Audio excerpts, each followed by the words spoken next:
Hello मित्रों, मैं हूं अंशुमान दुबे। हिस्ट्री की क्लास में आप देख रहे हैं एंशिएंट हिस्ट्री चल रही है। प्रागैतिहासिक काल पढ़ाया, सिंधु घाटी की सभ्यता पढ़ाया, वैदिक काल चल रहा है, वैदिक समय ज्ञान की बातें हो रही हैं। नेक्स्ट वीडियो में हमने बताया ऋग्वेद, यजुर्वेद, सामवेद की कहानी बताई। जीएस लॉजिक के माध्यम से पूर्वावलोकन पूरा हल कराया जा रहा है। हम लोग आशा करते हैं कि आप लोग ऐसे क्वेश्चन को हल करेंगे और ज्यादा बेनिफिट आप उठाएंगे। चलिए चलते हैं अगले क्वेश्चन की ओर। उपनिषद काल के राजा अश्वति की बात करता है। राजा अश्वति की बात करता है। अश्वति एक स्थान था कैकेय। क्या था? कैकेय। ये कहां था? गांधार में था। सॉरी, कहां था ये? कैकेय था कहां? गांधार में। गांधार अफगानिस्तान, अफगानिस्तान में कैकेय के राजा अश्वति थे। बिल्कुल सत्य है। अगर आपसे पूछेगा कि अहिछत्र के राजा कौन थे या पांचाल के राजा, क्या पांचाल के राजा को क्या कहा जाता था बताइए? पांचाल के राजा को वज्रहारण कहा जाता था। क्या? वज्र बारह हजारण कहा जाता था। 12,000 कहा जाता था। काशी के राजा कौन थे? काशी के राजा अजात शत्रु थे। और जनक के राजा, विदेह माधव के राजा जनक, विदेह के राजा जनक माधव। ध्यान देना है, ये आपसे आ सकता है, पूछ सकता है। कैकेय के राजा गंधार, अश्वति, पांचाल 12,000 थे। काशी अजातशत्रु विदेह जनक से संबंधित है। तो विदेह जनक से संबंधित है। पांचाल की बात करता है, वज्रहारण या 12,000 का बात करता है। कैकेय के राजा कौन थे? अश्वति। काशी के अजातशत्रु, काशी के राजा अजातशत्रु। कैकेय जो था ये कहां है? अफगानिस्तान में था। कैकेयी वहीं की रहने वाली थी, कैकेय नरेश की। तो उपनिषद काल में राजा अश्वपति की बात कर रहा है, कैकेय लगा दीजिए। यूपीपीसीएस में क्वेश्चन आया हुआ है। निम्नलिखित में से वैदिक साहित्य का सही क्रम पूछा है। वैदिक साहित्य का सही क्रम आइए देखते हैं। पहला दिया है वैदिक संहिताएं, ब्राह्मण, आरण्यक, उपनिषद। दूसरा दिया है वैदिक संहिताएं, उपनिषद। इसको काट दीजिए, उपनिषद तो बाद में जाएगा, उपनिषद सबसे लास्ट में जाएगा। वैदिक संहिताएं, आरण्यक, आरण्यक भी गलत हो गया। आरण्यक पहले ब्राह्मण आता है। वैदिक संहिताएं, वेदांग बिल्कुल गलत है। वैदिक संहिताओं के बाद ब्राह्मण आता है। तो इस प्रकार से ध्यान दीजिएगा, इसका जो बिल राइट आंसर होगा ये होगा वैदिक संहिताएं, ब्राह्मण, आरण्यक, उपनिषद। यही क्रम है। वैदिक संहिताएं, वैदिक संहिताएं मतलब क्या है? ऋग्वेद, यजुर्वेद, सामवेद, अथर्ववेद। उसके बाद ब्राह्मण आता है। हर वेद के अपने अपने ब्राह्मण हैं। आरण्यक भी उसके हैं, उसके आरण्यक हैं। आरण्यक माने जंगल, शांत वातावरण में उपनिषद को कहां बैठ करके अध्ययन किया जाता था। तो उसके बाद उपनिषद लगा दीजिए। जब जंगल होगा तब उपनिषद होगा। पहले जंगल बनेगा तब किताब वहां पढ़ी जाएगी शांत वातावरण में। उप माने नजदीक, निषद माने अध्ययन करना। गुरु के नजदीक जिसने अध्ययन किया, अंतेवासी कह लीजिए। गुरु के नजदीक अध्ययन करने वाला व्यक्ति ही उपनिषादिक कहा, उपनिषादिक, और उस किताब को उपनिषद कहा गया। तो ये क्रम है। वैदिक संहिताएं, ब्राह्मण, आरण्यक, यही लगाना है, मण, आरण्यक, ब्राह्मण, आरण्यक, उपनिषद। याद कर लीजिएगा, आपको भुलाएगा एग्जाम में। वैदिक संहिताएं, ब्राह्मण, आरण्यक, उपनिषद, यही इसका राइट आंसर होगा। चलिए चलते हैं, अगला क्वेश्चन देखते हैं। आरंभिक वैदिक साहित्य में सर्वाधिक वर्णित नदी की बात करता है। सर्वाधिक वर्णित नदी, पवित्र नदी नहीं, ध्यान देना यहां पर। अगर पवित्र नदी की बात करेगा तो यह प्रक्रिया दूसरी है। सर्वाधिक वैदिक साहित्य में वर्णित नदी, तो यहां पर सिंधु लगाना। पवित्र, यहां सरस्वती की बात नहीं आई। सरस्वती पवित्र नदी है, ना कि सर्वाधिक जो है साहित्य में। तो इसी सिंधु को हिरण्या नाम दिया गया, हिरण्यावी कहा गया है वैदिक काल में, हिरण्यावी कहा गया है। शत्रुदी, सतलज, शत्रुदी का आज जो आधुनिक नाम है सतलज शत्रुदी। सरस्वती को घग्घर कहा गया है। गंगा, गंगा का एक बार उल्लेख मिलता है और गंगा का मिलता भी नहीं है। सरस्वती का उल्लेख जो है 22 बार उल्लेख, ध्यान दीजिएगा। और कुल जो नदियों का उल्लेख आया है वो 33 नदियों का उल्लेख आया है। गंगा का 1 बार, सरस्वती का 22 बार, यमुना का 3 बार उल्लेख हुआ है, यमुना का 3 बार, शत्रुदी, सतलज। ध्यान दीजिएगा, अफगानिस्तान में भी कुछ नदियां बहती थी वैदिक काल में, जैसे कुभा, कुभा को क्या कहा गया है? काबुल। कुरबू या कुरमू, कुर्रम, स्वाति, सुवास्ति, गोमती, गोमल, ये 4 नदियां अफगानिस्तान में बहती थी। याद कर लीजिएगा कौन कौन सी? सुवास्त, स्वात, गोमती, गोमल, कुभा, कुर्रम, कुरबू, काबुल। 4 नदियां वैदिक काल में अफगानिस्तान में बहती थी। सरस्वती नदी हमने कहा कि 10वें मंडल में नदी सूक्त, देवी तमा, अंबे तमा, नदी तमा, जानते हैं ये शब्द आया है। देवी तमा, अंबे तमा, नदी तमा। तमा माने क्या होता है? अच्छा। क्या करना है? तमा का शाब्दिक अर्थ होता है अच्छा। ये देखिए तमा, बस इसी में नदी लगाइए तो नदी क्या है? नदी तमा, नदी अच्छी है। कौन? सरस्वती। सरस्वती के लिए 3 शब्द आया है, देवी तमा, नदी तमा, अंबे तमा। तो तमा का मतलब अच्छा होता है, तो नदी तमा माने नदी अच्छी है। कौन सी नदी? सरस्वती नदी अच्छी है। देवी तमा, देवी माने देवी, देवी तमा माने अच्छी। कौन देवी अच्छी है? सरस्वती नदी। अंबे तमा, मां अच्छी है। कौन अच्छी है? सरस्वती। तो तीनों शब्द नदी तमा, देवी तमा, अंबे तमा शब्द सरस्वती के लिए आया है। इसको ध्यान देना है। यहां पर आंसर आपका सिंधु होगा। आरंभिक वैदिक साहित्य में सर्वाधिक वर्णित नदी सिंधु है या हिरण्या है। वैदिक नदी आस्कनी की बात करता है, किसके रूप में आज जानी जाती है? आस्कनी पुराना नाम था वैदिक काल में आस्कनी, आज वही नाम चेनाब है। चेनाब श्रीनगर किनारे यही है शायद, श्रीनगर जो है चेनाब के किनारे ही बसा है हमारे हिसाब से, तो चेनाब जो है वहीं है, ध्यान देना है। इसी का नाम आस्कनी है वैदिक काल में। व्यास, विपाशा, विपाशा वसु नहीं, विपाशा, विपाशा जो थी व्यास है इनका पुराना नाम। और Ravi, Parushni, battle of the king, 10 राज्य युद्ध इसी के किनारे हुआ था। 10 जनों के बीच में राजा सुदास जीत गया। झेलम, झेलम का आधुनिक नाम क्या है बताइए? झेलम का वितस्ता, वहित करें, झेलम का पुराना नाम वैदिक कालीन नाम वितस्ता है। हाइडे स्पीड का युद्ध आप पढ़ेंगे सिकंदर काल में, वहां पर हाइडे स्पीड का युद्ध होगा, आगे बताएंगे मित्रों। तो वैदिक नदी आस्कनी की पहचान चिनाब के रूप में की गई है। यूपीपीसीएस प्रीलिम्स जीआईसी प्रवक्ता 2010 में आया हुआ क्वेश्चन है। ऋग्वेद में निम्नांकित किन नदियों का उल्लेख अफगानिस्तान के साथ आर्यों के संबंध का सूचक? देखिए अभी हमने बताया कुभा, कुमू, ध्यान दीजिएगा क्या क्या? अफगानिस्तान में कुभा, कुभा माने होता है काबुल, काबुल के दुल्हा सुने हो, बहुत मशहूर है काबुल के दुल्हा। जिस समय वहां दुल्हा बनता है काबुल का, बड़ा अजीबो गरीब टाइप लगता है वो, समझ रहे हैं? तो काबुल का दुल्हा फेमस है। और क्या है? कुभा माने काबुल, यहां कुमू नहीं क्रुमु होना चाहिए। कुमू माने क्या होता है? कुभा माने काबू, कुरुमु माने कुर्रम। कुर्रम किसका नाम था इतिहास में? मुगल काल में, याद करिए कुर्रम हुआ था। कौन था कुर्रम? तक कुर्रम हो गया। कुभा, कुरुमु। और नदियां मिलती हैं, स्वातु, स्वातु जिसे हम स्वात कहते हैं, गोमती, गोमती को गोमल कहा गया है। ये गोमती नहीं जौनपुर वाली जो निकलती हुई चली जाती है सीधा आपको सुल्तानपुर गोमती, लखनऊ गोमती, उसकी बात नहीं हो रही है।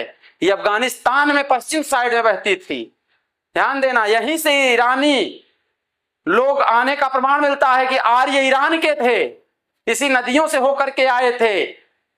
ठीक है, इस बात को ध्यान देना। तो कुबा और कुरमू क्या है? अफगानिस्तान के साथ आर्यों का संबंध का सूचक बताती हैं ये, कि ईरान से होते हुए आर्य आया था।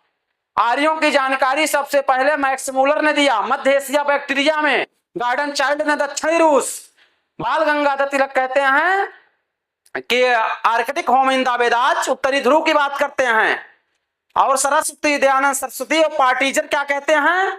तिब्बत के निवासी थे। या आर्य की उत्पत्ति जानते रहिए। बाद में जैसे सैंधवकालीन सभ्यता का विनाश कैसे हुआ बताइए, क्या कारण रहा है?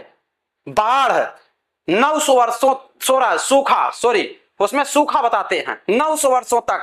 आईआईटी जो है शायद खड़गपुर के आईआईटी कॉलेज के छात्रों ने इस बात की पुष्टि भी किया है कि सैंधवकालीन सभ्यता का विनाश का कारण बाढ़ सूखा रहा है। 900 वर्षों तक जो है बारिश ही नहीं हुई। चलिए आगे चलते हैं। आइए अगले क्वेश्चन की ओर। 30 नंबर पे हम देख रहे हैं मित्रों। नेक्स्ट क्वेश्चन में हमने देखा निर्धारित होना चाहिए वैदिक नदी। कुबा का स्थान पूछ रहा है कहां पर? अफगानिस्तान लगा दीजिए, अभी हमने आपको बताया है। अगला क्वेश्चन, निम्नलिखित में से कौन सा प्रथा चतुष्टय वैदोत्तर काल में प्रचलित हुई? चतुष्टय 4 जिसके क्या थे? 4 प्रकार की प्रथा। वेदोत्तर वेदों के बाद की कहानी है, वैदिक काल में नहीं, उत्तर वैदिक काल में, वेदोत्तर काल में प्रचलित हुई। धर्म अर्थ काम मोक्ष की बात करता है। धर्म कहां से मिलेगा? धार्मिक पुस्तकों से मिलेगा। अर्थ कहां से मिलेगा? कमाने से अर्थ मिलेगा। और काम की बात करता है, काम संतानोत्पत्ति की बात करता है, वात्सायन काम सूत्र की बात करता है, कर्म की बात करता है, मोक्ष उपनिषद की बात करता है, उपनिषद में मोक्ष की बात करता है। तो धर्म अर्थ काम मोक्ष ये चतुष्टय में आता है। ब्राह्मण क्षत्रिय वैश्य वर्ण ये पुरुष सूक्त में है, ये हो ही नहीं सकता है। इंद्र सूर्य रुद्र मरुत ये सब वैदिक काल के देवता थे। अब बचा क्या? ब्रह्मचर्य गृहस्थ आश्रम वानप्रस्थ संन्यास की बात करता है। जाबालो उपनिषद में इसका जो है देखने को संन्यास मिलता है। छांदोग्य उपनिषद में ब्रह्मचर्य गृहस्थ वानप्रस्थ की बात करता है छांदोग्य में, लेकिन एक आश्रम की बात कहां करता है? संन्यास में। आश्रम का मतलब होता है श्रम, श्रमजीवी आश्रम होता है, श्रम से ही आश्रम का निर्माण हुआ है। ब्रह्मचर्य गृहस्थ आश्रम वानप्रस्थ और संन्यास। और ये वाली कहानी देखिए, धर्म अर्थ काम मोक्ष ये दोनों वैदोत्तर काल से संबंधित रहे हैं। क्या लगाना है? ए और सी, दोनों ऑप्शन सही है, ए प्लस सी। वैदोत्तर काल से धर्म अर्थ काम मोक्ष ब्रह्मचर्य गृहस्थ वानप्रस्थ और संन्यास की बात करता है। आइए अगले क्वेश्चन की ओर चलते हैं। धर्म तथा रीत भारत की प्राचीन वैदिक सभ्यता के एक केंद्रीय विचार को चित्रित करते हैं। इस संदर्भ में निम्नलिखित कथनों पर विचार कीजिए। धर्म तथा रीत की बात कर रहा है। हमने क्या बताया? रीत के नैतिक नियामक किसे कहे जाते हैं? वरुण को। वरुण को क्या कहा जाता है? जल का देवता कहा जाता है, ऋतुओं का देवता। ऋतस्य गोपा की बात करता है, ऋतु को वरुण की बात करता है। 3 प्रकार के देवता बताए गए वैदिक काल में। दवस्थ आकाश के देवता, ईसत अंतरिक्ष के देवता, और पृथ्वी के देवता। 3 प्रकार के देवता वैदिक काल में हुए हैं। तो धर्म तथा रीत जो है वरुण की बात करता है। तो आइए बात करते हैं, कह रहा है चित्रित करते हैं किसको? प्राचीन वैदिक सभ्यता के केंद्रीय विचार को चित्रित करते हैं। इस संदर्भ में निम्नलिखित कथनों पर विचार कीजिए। धर्म व्यक्ति के दायित्वों स्वयं तथा दूसरों के प्रति व्यक्तिगत कर्तव्यों का संकल्पना था। बिल्कुल सत्य है। धर्म व्यक्ति के दायित्वों की बात करता है, नैतिक नीति नियमों की बात करता है। रीत मूलभूत नैतिक विधान था जो सृष्टि और उसमें अंतर्निहित सारे तत्वों क्रियाकलापों को संचालित करता है। वरुण देवता की बात करता है, रीत मूलभूत नैतिक विधान था। ऋतस्य गोपा शब्द इसी में आया हुआ है। धर्म व्यक्ति के दायित्वों की बात करता है धर्म सूत्र में। अगर देखें तो वैदिक काल में तो दोनों स्टेटमेंट सही हो जाता है। यहां पर ऑप्शन सी सही होगा।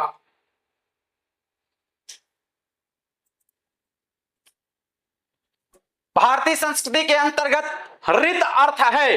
अभी हमने बताया रीत क्या होता है? नैतिक नीति नियामक होता है। प्राकृतिक रूप से उनका नैतिक नीति नियामक करता है वरुण।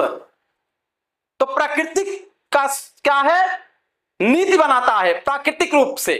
तो प्राकृतिक नियम दिया हुआ है, बिल्कुल सत्य है। यही क्वेश्चन आपका सही होगा। भारतीय संस्कृति के अंतर्गत रिद्ध शब्द प्राकृतिक नियम है, बिल्कुल सत्य है। छत्तीसगढ़ पीसीएस में आया हुआ क्वेश्चन है।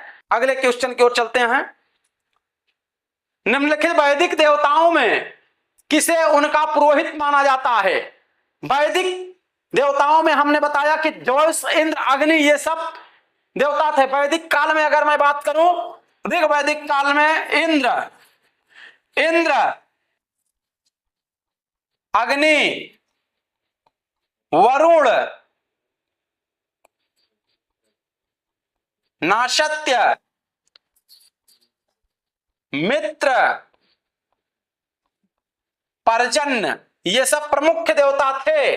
तो इंद्र, अग्नि, वरुण, नासत्य, मित्र, पर्जन्य की बात करता है। अश्विनी कुमार भी इसी के देवता थे, पूषण थे।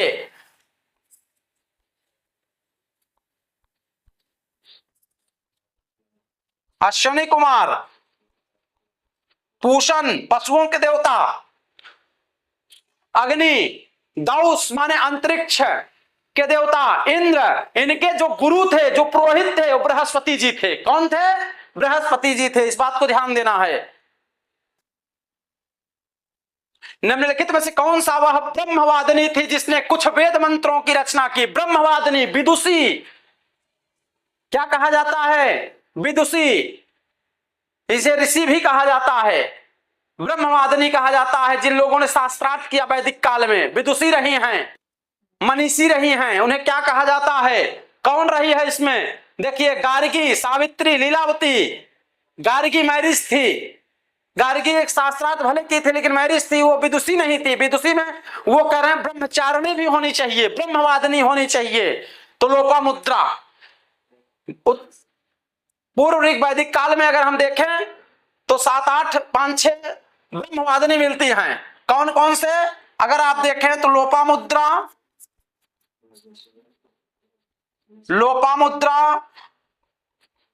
घोषा, सिक्ता, लोपामुद्रा, घोषा, सिक्ता, निवावरी,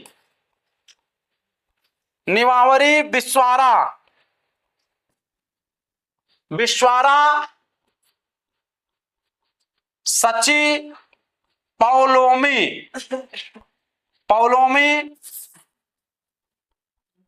इंद्राणी, आत्रेयी, लोपामुद्रा, घोषा, सिक्ता, निवावरी, लोपामुद्रा, घोषा, सिक्ता, निवावरी, विश्वारा, सची, पौलोमी, इंद्राणी, आत्रेयी, ये सब जो है कहां मिलती हैं? ये ऋग्वैदिक काल की ये विदुषी रही हैं, ब्रह्मवादिनी रही हैं। जबकि उत्तर वैदिक काल में आपको गार्गी मिलेगा।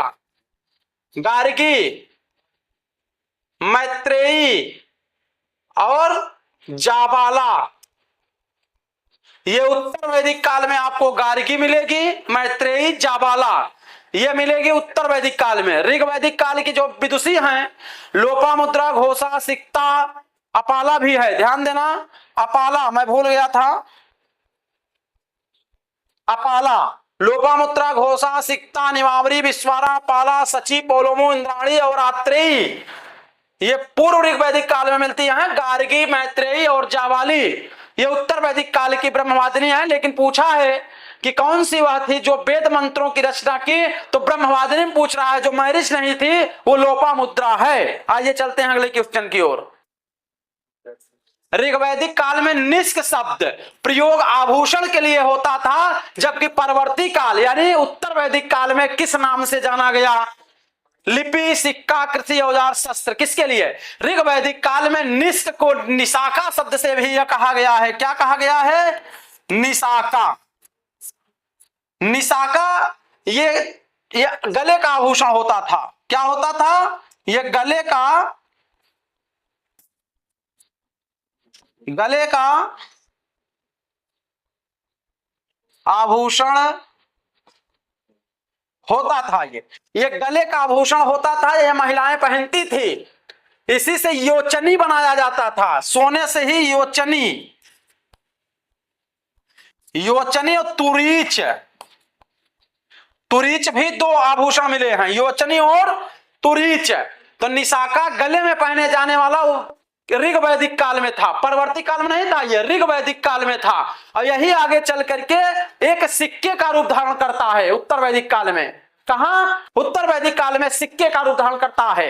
इसी सिक्का को ही ये क्या होता है, स्वर्ण सिक्का था, ये स्वर्ण सिक्का था। इसी में आप जोड़ लीजिएगा शतमान। एक सिक्का और चला उत्तर वैदिक काल में, शतमान, जो चांदी का होता था। क्या? चांदी का। शतमान सिक्का चांदी का था। और निशाका की बात करें जो निष्क था, निष्क स्वर्ण था। तो उत्तर वैदिक काल में यह सिक्का बन गया, आभूषण से सिक्का बन गया, बॉर्टर सिस्टम पर लागू था, विनिमय दर होता था। ये आभूषण भी विनिमय दर पर आधारित होता था। आइए अगले क्वेश्चन की ओर चलते हैं। ऋग्वैदिक काल में निष्क किस अंग का आभूषण था? देखिए कितना बढ़िया पूछा है, निष्क किस अंग का आभूषण था? अभी हमने बताया आपको गले का। अब तो और पूछेगा, योचनी,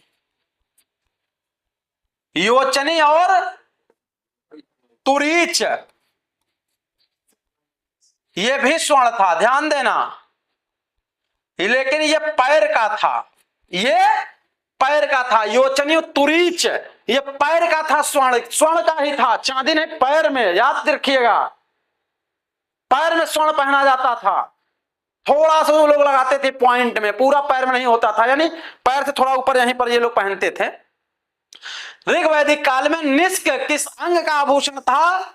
गले का। अभी हमने आपको बताया। अगला क्वेश्चन है, प्राचीन भारत में निशाका जाने जाते हैं। निशाका को हमने बताया कि स्वर्ण आभूषण से, स्वर्ण आभूषण से। अगला क्वेश्चन है, बोगज कोई महत्वपूर्ण है क्योंकि, क्या बताया मित्रों, बोगज कोई में 1400 ईस्वी के, 1400 ईसा पूर्व, सॉरी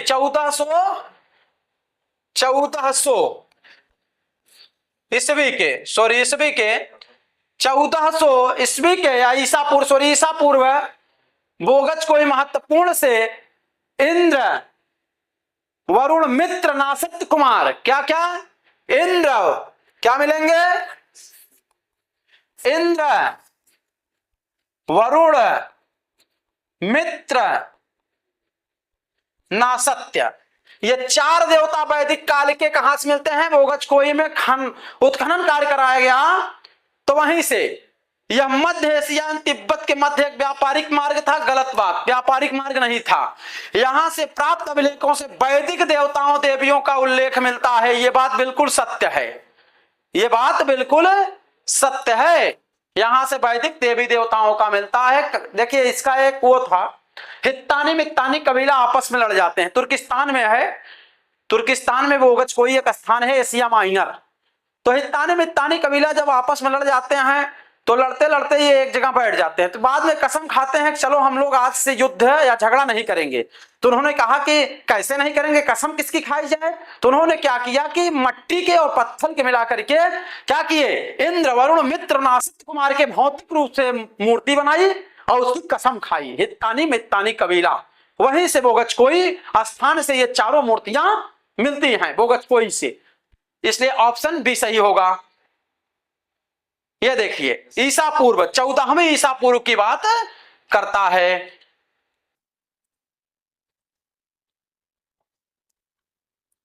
निम्नलिखित अभिलेखों में से कौन सा ईरान से भारत आर्य आने की सूचना देता है? भाई ईरान से भारत आने के, ईरान से भारत में आर्यों का प्रवेश जब होता है तो हमने क्या बताया कि सुवात, स्वात, गोमती, गोमल, कुब्भा, काबुल, कुर्मु, कुर्रम नदियों से होते हुए ईरान से भारत आर्य आए। यह मैक्स मूलर भी कहता है बैक्टीरिया निवासी थे, ईरान के निवासी थे। तो कौन सा स्थान एशिया माइनर में पड़ता है? तुर्किस्तान के ईरान साइड में बोगज कोई, वही स्थान जो है बोगज कोई है, बोगज कोई है, देख लीजिएगा। बोगज कोई ईरान से भारत आर्यों के आने की सूचना बोगज कोई देता है। 14वीं सदी ईसा, नहीं, हमने कहा समय तो नहीं हो गया, 30 मिनट।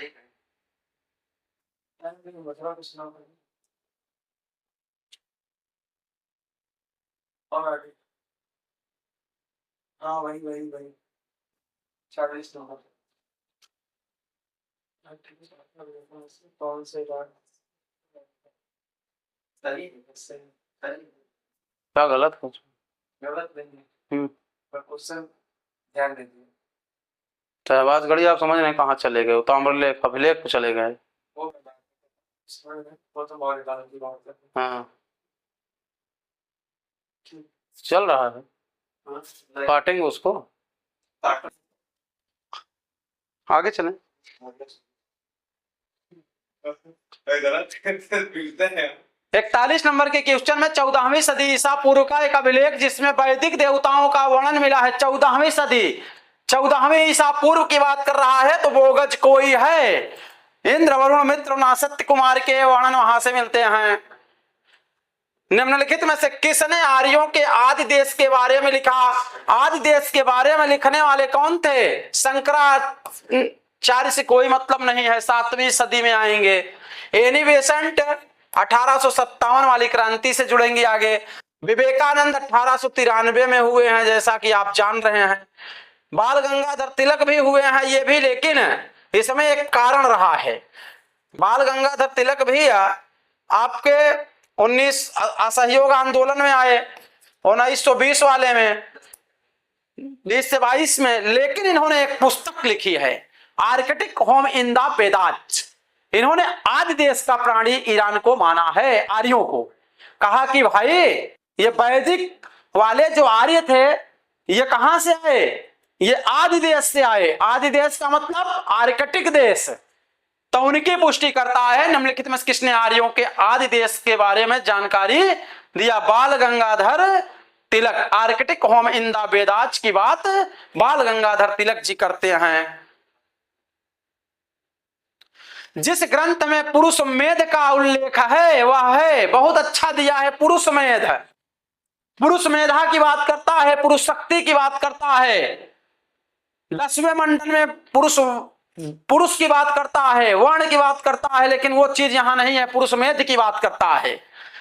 कृष्ण और शुक्ल यजुर्वेद में अगर जाएं तो कृष्ण यजुर्वेद की एक शाखा है शतपथ। शुक्ल यजुर्वेद और कृष्ण यजुर्वेद में इसकी एक शतपथ शाखा है, और इसकी क्या है? इसकी तैतरेयी है।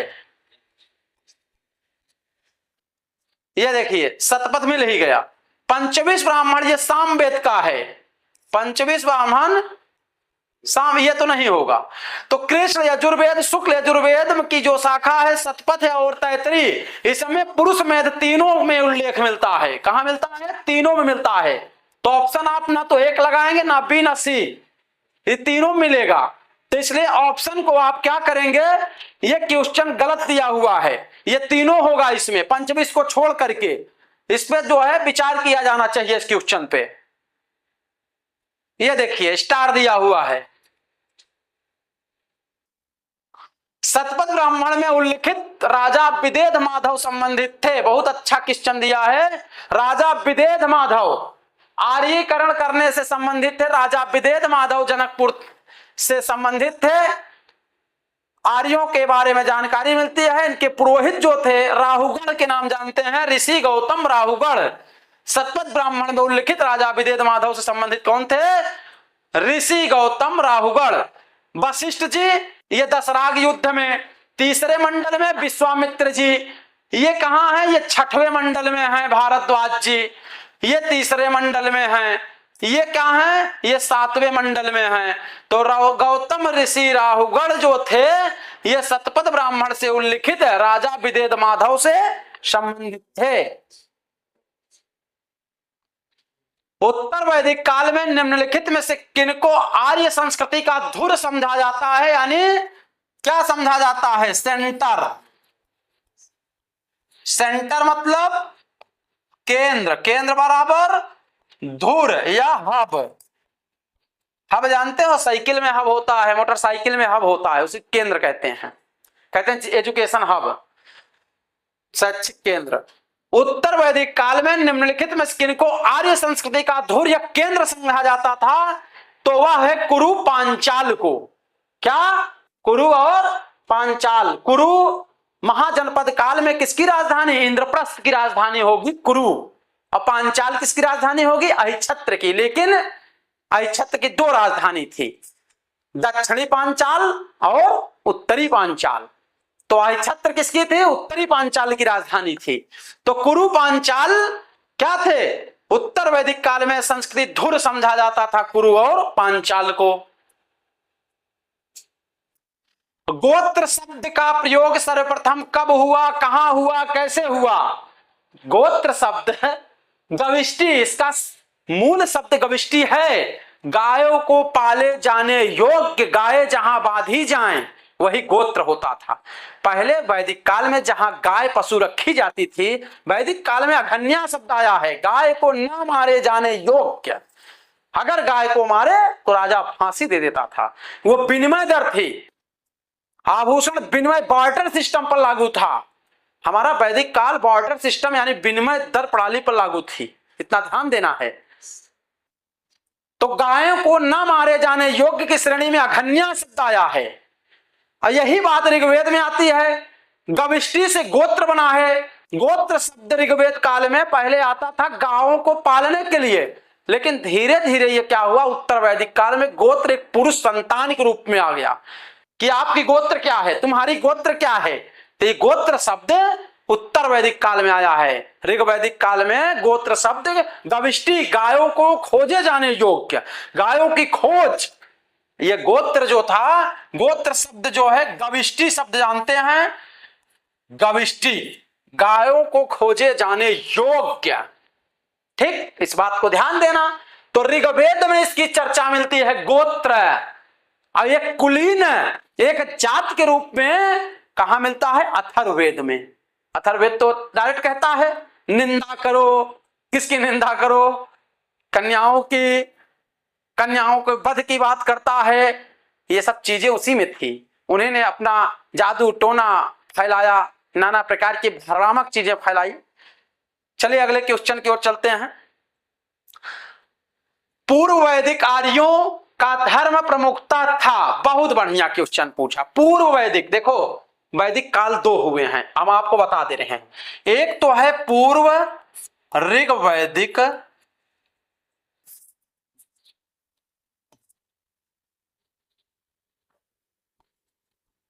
पूर्व